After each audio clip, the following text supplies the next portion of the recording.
name's Raven and I'm with the Heavy Press, and today we'll be interviewing Caleb and Anissa from I Set to Kill. What up? Hola.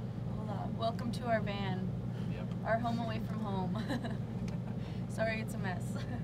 So how have you guys been liking Toronto so far? It's awesome. It's cold, but the show yesterday was our first show in Canada, and it was really good. And we've been wanting to come back because we came here. I told you before, we came here in 2010, 2011. So it's good to be. Yeah, it's been a while, so it's good to be back. And yeah, we're excited for the show today. Yeah, supposedly tonight's supposed to be even better, so we're stoked. Yes. Oh, yeah. Yes. So I've been listening to you guys since before high school, and I've seen how much you guys have grown as a band. And how much would you say your music has grown since your first album, When Silence is Broken, The Night is Torn, to most recently Masks? Oh, A ton. yeah. Like, we went through puberty for sure, or something. I don't know. Actually, I wasn't around for the EP. I came in right after that, so I wasn't part of the writing process for the EP. But they were young. Yeah, we were basically in high school, and we would come home from school every day, Lexi and I, and we would just like sit in her room and write together. And that's how like basically the writing process was for that. For like how it was just like we were. I think I was 15 and she was 16, and we had different members at the time too. So I mean, we've gone through a lot of changes, but it's definitely a whole new world now compared to back then. Yeah. Hashtag Aladdin. So what kind of music did you guys grow up listening to? Blink-182. Yeah. That's what got me into drums. I wanted to be like Travis Barker. He just made drumming look fun. Oh, So yeah. I just started Yeah, we were learning all Blink-182 songs. huge Blink fans in high school, and I mean, growing up, like my mom really liked alternative 90s music, so we would always listen, Alexi and I would always listen to that just because of my mom. So like Nirvana is definitely a big influence for us.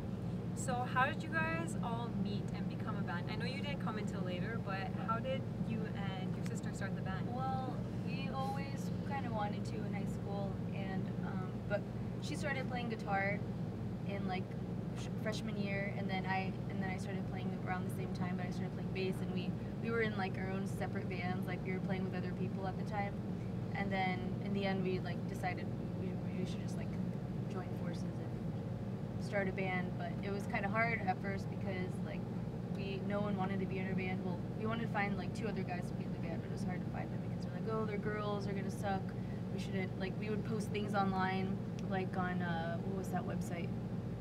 Smart. Was it Smart Punk or Absolute? Yeah, there's this website. I don't know. There's a website you can go on, and you can like put out like looking for a guitar player, looking for a screamer, looking for a singer, or whatever. And we would do that, and we'd get a bunch of people would like respond back to us. But then when they found out we were girls, they're like, no, never mind. So it was really hard at first, but we eventually like found Caleb and found people to be in, like want to write music with us. Caleb, you can tell your story about how you got in the band. Well, they had a guitar player. Yeah. That who I grew up like playing Blink-182 covers with and like learning music with them. He was randomly in I Set to Kill, and I had heard of I Set to Kill, and I really wasn't even that fond of them. Thought they were kind of annoying. Yeah. And but the EP sounded really good, and I was like, I could try out. This is cool. And went and tried out. I didn't know you thought we were annoying. Yeah, Lindsay would always Oh, like. Lindsay. We had a different singer before, you know that, because of that. But she quit. She quit, and she wanted to do her own thing, which ended up being a blessing in disguise because we had Alexi, and she happened to sing really, really well. So. Who knew? Yeah, she was so quiet, and she was like, I don't want to sing. I just want to sit back and play guitar. But it ended up working for the best. So. That's good. So what's the story behind the name I Set to Kill? Why I Set to Kill? That's that's a good question for Alexia, because But we know it. she wrote a poem in high school about a thief whose eyes were set on a certain goal, like I Set to Kill. So we Something used about the like he had his eyes set to kill. his eye, like he was just like set to do what he wanted, and he was gonna accomplish it and do it, and that kind of was like something that we want to do. So the line I Set to Kill was in that poem, and we decided to stick with it. Nice. So So I know before the album Masks, I read a story about you guys. You were looking for a new label, and it was obviously really frustrating. And you guys said you almost had to wear masks every time you went to different kinds of meetings. So what was that experience like, and how has it shaped you as a band? Well, when we first got signed, we were really young. Yeah. And so we kind of were just doing what people were saying that we should do, like the type of music we should play. Like if we want to be on the radio, we should be like this. Like everyone was always telling us certain ways to be, certain ways to dress, certain ways, just how to act even. And it was just a huge thing that we were just sick of. And we always felt like we're wearing a mask because we weren't being ourselves. And so when we signed with Century Media and we were going to do this album, we finally felt like, hey, we can be ourselves, we can write what we want, do what we want. And so we're kind of like taking off our masks. And I feel like, well, all of us feel like other people can relate to that too. And like in real life with anything, really, like people try and act a certain way to fit in or for their jobs or around friends or anything like that. And it's just like kind of a symbol of you should just always be yourself and not worry about what people think. Yeah, for sure. Do what you want to do in life. Yeah. So I know you guys have also like had a lot of members that left and a bunch of new members. How has that experience been for you guys? How has that also shaped you as a band? I don't know. I don't know if it shaped us too much. Yeah. Well, it was kind of like once we started touring in 2006, or actually let's say 2007, it was pretty much a solid lineup of Brandon Anderson, Greg Kerwin, and the girls and I. And we were together till 2009, then Brandon was just over it. Yeah. And he was cool. He's a great dude. They're still friends. Still friends, hang out with him.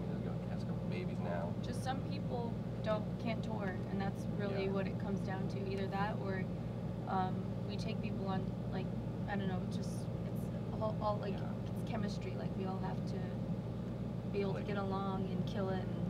And in the end, we realized, you know what, like it's always really been me, Alexi, and Caleb always. And then whoever comes in, and then it just doesn't work out. And so that's why we finally were like, you know what, we just got to keep it us three, like a three-piece. Yeah. So, then we hire a guitar player. Yeah, we have a hired guitar player, so tour's been a lot better.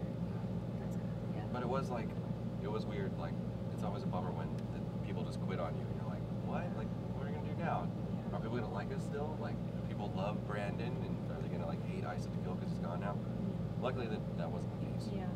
And then the other dude, Greg, that was with us forever. He just, he was dating Alexia, and they broke up, and he just couldn't handle it. He just left. Yeah. So there's a lot of different reasons for everything. Yeah. But and I know we've been like you can look at our Wikipedia right now, and it has like 12 different members, A lot former of that members, was like but pre-touring, not signed Ice at the Kill. yeah, like a lot. Like when we first started playing, we were just like 16 years old. So. Yeah. So I'm also curious to know, what's your personal favorite album that you guys have recorded? Masks. Yeah, definitely. I don't know. It just feels like all the songs are awesome, and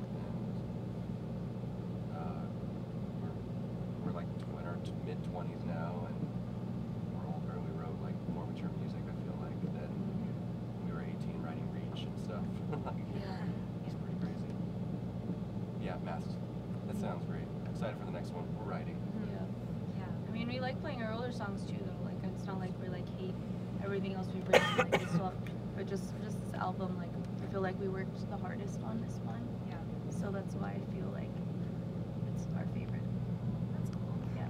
So what would you say are your biggest accomplishments as a band?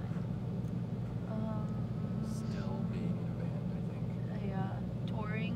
I don't know. Just even being on the road is like, and being able to do it is, I feel like, is a big accomplishment. Very fortunate to be able to do it so long and still have fans, and we've seen so many bands come and going go. overseas is a huge accomplishment. Like going to Europe, we've gone so many places around the world, and that's just like crazy for me to think right now. But when we're actually doing it, like we're just like, oh, cool, we're doing this. But then if you actually really think about it, it's like, well, we're going to like other people from other countries know our band, sing our songs, like come out to our shows, and it's really just like surreal. Yeah. That's awesome. Yeah. So our interview's coming to an end. I just got one more question for you guys. For young musicians like ourselves, what is a piece of advice you would give to us?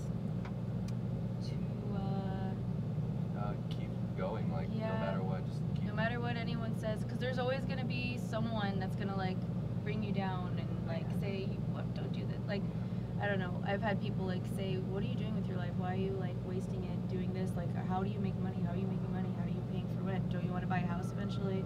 Like all this stuff. Like, but do what you love and like stick to it. Don't, no matter what anyone says, because people will talk shit. Can I say shit? People will talk shit. Said it twice. Yes, sorry. But they will, so keep going no matter what anyone says. And if you're playing an instrument, just play all day, every day, practice Get a good. lot, get good. Someone will notice eventually and then give you a break. Yeah. We've seen it with our friends' bands, like local bands, they just kept going, like boom, whoa, what's up? You're in Europe with us right now, that's crazy. Yeah. And some people think like when you're in a band, it's, I mean, it happens sometimes, like you'll be a band for a year and become huge, but It doesn't happen it overnight. doesn't happen overnight. It takes a long time. I mean, we've been touring since 2007, 2006. We're still going. That's great. Yeah. I'm glad you guys are. Thank you. Yeah, it was really nice chatting with you guys, and I can't wait to see you guys Thank you. perform. So Thank you. there you guys have it. I said to kill. We'll have some footage later.